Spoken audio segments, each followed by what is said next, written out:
खबरदार में अगली खबर की शुरुआत से पहले आपसे एक सवाल, क्या आपका फेसबुक, व्हाट्सएप और इंस्टाग्राम ठीक से काम कर रहा है? क्योंकि 24 घंटे पहले ये तीनों प्लेटफॉर्म्स अचानक ठप हो गए थे, जिसकी वजह से दुनिया भर के 623 करोड़ यूजर्स को बहुत परेशानी का सामना करना पड़ा।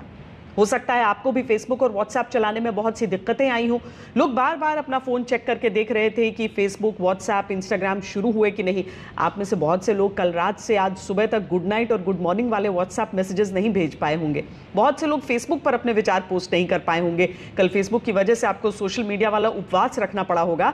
लेकिन अब राहत की खबर यह है कि इन तीनों प्लेटफॉर्म्स पर आया संकट टल चुका है और इसके लिए फेसबुक के फाउंडर मार्क जुकरबर्ग ने रुकावट के लिए खेद है वाली पोस्ट भी डाल दी है, एक तरह से माफी मांग ली है।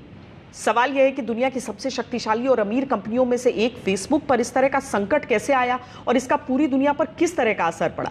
हो सकता है यह आपके लिए 6 घंटे की मामूली सी परेशानी हो, लेकिन साइबर सिक्योरिटी वॉचडॉग नेटब्लॉग्स के अनुसार इन 6 घंटों में मार्क जुकरबर्ग की संपत्ति में 52,000 करोड़ रुपए कम हो गए। फेसबुक का मार्केट कैप 40 अरब डॉलर यानी 3 लाख करोड़ रुपए कम हो गया और विश्व अर्थव्यवस्था को 160 मिलियन डॉलर यानी करीब 1200 करोड़ रुपए का नुकसान हुआ। फेसबुक पर दिखाए जाने वाले विज्ञापनों के रुकने की वजह से फेसबुक को अकेले अमेरिका में ही हर घंटे करीब 4 करोड़ रुपए का नुकसान हुआ। इससे आप अंदाजा लगा सकते हैं कि दुनिया में विज्ञापन वाले नुकसान का आंकड़ा कितना बड़ा होगा। 6 घंटे में फेसबुक के शेयर में 5% की गिरावट आ गई। फेसबुक के एक शेयर पर निवेशकों को करीब 1250 रुपए का नुकसान हुआ। इसका मतलब यह हुआ कि अगर किसी निवेशक के पास फेसबुक के 100 शेयर हैं तो इन 6 घंटों में रुकावट की वजह से उसे 1,25,000 रुपए का नुकसान हुआ होगा। आप हर रोज फेसबुक, इंस्टाग्राम, व्हाट्सएप का इस्तेमाल करते हैं, इसीलिए इन ऐप्स के ग्लोबल बंद के बारे में आपको सब कुछ पता होना चाहिए।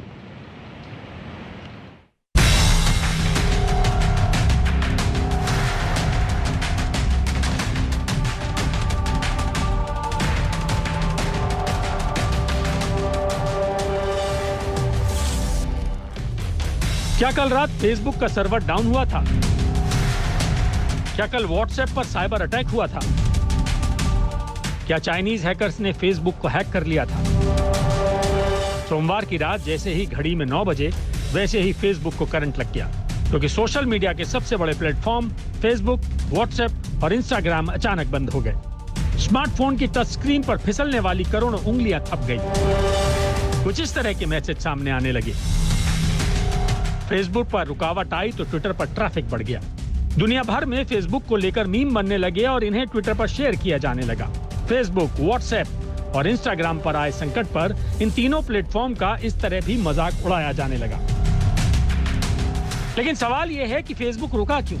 इस सवाल का जवाब ढूंढने के लिए दुनिया भर के टेक्निकल एक्सपर्ट्स इस तरह के ग्लोबल आउटेज का पता लगाने में जुट गए हैं। ज्यादातर एक्सपर्ट्स ने माना कि बीजीपी यानी बॉर्डर गेटवे प्रोटोकॉल में गड़बड़ी के कारण फेसबुक के तीनों ऐप डाउन हुए थे। आसान भाषा में कहा जाए तो बीजीपी वो तकनीक है जिसके कारण इंटरनेट काम कर पाता है। ये बहुत से नेटवर्क को आपस में जोड़कर रखने का काम करता है।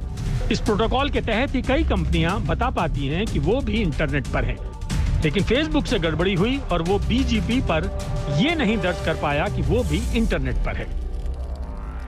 हम इन सर्विसेज, इन सोशल नेटवर्क्स पे इतना निर्भर हो गए हैं कि कुछ घंटों के लिए ये ऑफलाइन चले गए तीनों सर्विसेज और हमारी लाइफ थम सी गई थी। रूस जैसे जो देश हैं वो भी इस मामले पे कमेंट कर रहे हैं और बोल रहे हैं कि this is now perhaps the time for internet sovereignty. आप डिस्कनेक्ट करो ग्लोबल इंटरनेट से और अपना लोकल इंटरनेट बनाओ, लोकल एप्स बनाओ, लोकल सोशल नेटवर्क्स को प्रमोट करो। शायद उनके हिसाब से यही आगे का रास्ता है। फेसबुक के बंद होने की दूसरी वजह डीएनएस यानी डोमेन नेट सिस्टम को बताया जा रहा है। हाल ही में फेसबुक ने कई तकनीकी बदलाव किए थे, जिसकी वजह से फेसबुक का डोमेन नेम सिस्टम यानी डीएनएस सर्वर बंद हो गया था। डीएनएस में हर वेबसाइट का एड्रेस स्टोर होता है। ऐसा पहली बार नहीं हुआ है जब फेसबुक की रफ्तार पर किसी टेक्निकल एरर ने लगाम लगाई हो।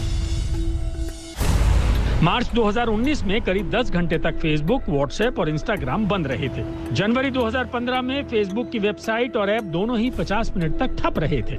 इसके अलावा अगस्त 2014 में भी फेसबुक 40 मिनट तक बंद रह चुका है। अक्टूबर 2013 में 4 घंटे तक यूजर्स अपना स्टेटस अपडेट नहीं कर पाए थे और सितंबर 2010 में भी 2 घंटे तक फेसबुक का सर्वर बंद रहा था। आप अंदाजा लगा सकते हैं कि फेसबुक पर रुकावट के लिए खेद है वाला संकट कभी भी आ सकता है और इसकी कीमत हर बार फेसबुक को अरबों रुपए के नुकसान के रूप में चुकानी पड़ी है। 24 घंटे हो गए हैं लेकिन अभी तक हमको कोई जानकारी नहीं है कि ये हुआ कैसे। फेसबुक ने एक जेनेरिक सा एक स्टेटमेंट इश्यू कर दिया है जिसमें उन्होंने कहा है कि ये एक इंटरनल कॉन्फ़िगरेशन का मसला था। अब इसको इतना एक मामूली सा इश्यू हम नहीं मान सकते क्योंकि आप सोचिए फेसबुक एक $1 ट्रिलियन कंपनी है और ये जो मसला था, फेसबुक, इंस्टाग्राम और व्हाट्सएप तीनों ऑफलाइन चले गए थे। इनके जो कलेक्टिव यूजर्स हैं वो करीब 3.5 बिलियन लोग हैं। तो इंडिया में तो सबसे ज्यादा इनके यूजर्स हैं। आप सोच सकते हैं कि कितना नुकसान हुआ है। इंस्टाग्राम और सब जगह बाद में तो रील्स बनी, ट्विटर काफी मतलब ट्रैफिक दिखा रहा था और वहां पे रील्स बनी, ट्वीट्स बने, क्या क्या नहीं, मतलब जोक्स और मजाक उड़ाया इसके बारे में। लेकिन ये कोई मजाक की बात नहीं है। फेसबुक को हुए नुकसान का सीधा असर फेसबुक के फाउंडर मार्क जकरबर्ग पर भी पड़ता है। फेसबुक के 6 घंटे वाले एरर की वजह से जकरबर्ग की संपत्ति करीब 52,000 करोड़ रुपए कम हो गई है। संपत्ति में इस नुकसान की वजह से ब्लूमबर्ग बिलियनियर इंडेक्स में जकरबर्ग 4थे नंबर से फिसलकर 5वें नंबर पर आ गए हैं। पैसे के नुकसान को मार्क जकरबर्ग झेल सकते हैं, लेकिन फेसबुक पर जिस तरह के गंभीर आरोप लगाए जा रहे हैं उससे होने वाली बदनामी से फेसबुक को बड़े नुकसान हो सकते हैं। फेसबुक की पूर्व कर्मचारी फ्रांसिस होगन ने फेसबुक के बंद होने से पहले एक अमेरिकी चैनल को इंटरव्यू दिया था। इस इंटरव्यू में फ्रांसिस होगन ने फेसबुक पर डेटा लीक करने के गंभीर आरोप लगाए थे। फ्रांसिस के आरोप हैं कि फेसबुक अपने यूजर्स को नुकसान पहुंचा रहा है और इसे रोकने के बजाय ज्यादा से ज्यादा मुनाफा कमाने पर ध्यान दे रहा है। अब जो ये आउटेज हुआ उससे 24 घंटे पहले ही फ्रांसिस होगन ने एक धमाकेदार खुलासा किया था एक प्रेस इंटरव्यू में। अब ये फ्रांसिस होगन कौन है? फ्रांसिस होगन एक विसल ब्लोअर है जो पहले फेसबुक में एक प्रोडक्ट मैनेजर का काम करती थी। उन्होंने ये कहा कि the company Facebook and its algorithm prioritises profits over safety. मतलब कि जो फेसबुक है, जो एक बड़ी सी एक टेक जायंट एक कंपनी है, वो अपना मुनाफा पहले देखती है और फिर यूजर की सेफ्टी के बारे में बिल्कुल भी ध्यान नहीं देती। तो ये काफी बड़ा इल्जाम था जो फ्रांसिस होगन ने लगाया था फेसबुक के बारे में। और सोचिए इस पूरे मामले के 24 घंटे बाद, मतलब आज, वो एक कांग्रेशनल हियरिंग में टेस्टिफाई करने वाली है और उन कांग्रेसमैन को बताने वाली है कि फेसबुक के एल्गोरिथम में क्या खामियां हैं और फेसबुक क्या गलत कर रहा है।